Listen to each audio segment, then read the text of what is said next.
বাবা, কতদিন পর দিদি এসেছে যে। তা কি গো দিদি, তোমার ছেলের বিয়ে হবার পর তো তোমার পাত্তাই নেই। তা কেমন কাজ করছে গো তোমার নতুন বৌমা?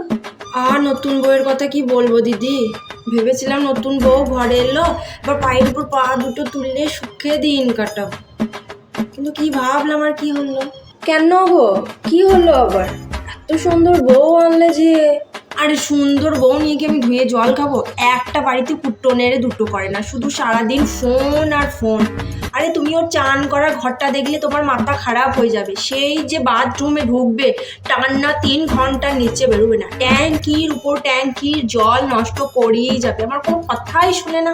আরে সরকার তখন বাড়িতে বাড়িতে তোমার পাইপ লাইন করে দিয়েছে, একটু জল ওপরে নিয়ে গিয়ে ওই জলে চান করলেই হয়। আমি কতবার বলেছি, আমার কথাই শোনে না।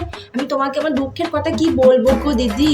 আর জানো, তোমার দাদা ওই 2 তলা বাড়িটা করে কি যে ভুল করেছে, সেই যে তোমার ওপরে উঠবে নাম্বার নামই করবে না। আমি তো এসব কথা আমার ছেলেকে বলতে পারি না, তাই তুমি জিজ্ঞাসা করলে তাই মনে দুঃখে বলে ফেললাম গো দিদি। বাবা, খুব তো দুদিন নতুন বউকে নিয়ে দামাক হয়েছিল, মাটিতে পায়ে পড়ছিল না, তারপর বুঝছো ঠেলা ঠিক হয়েছে, ঠিক হয়েছে।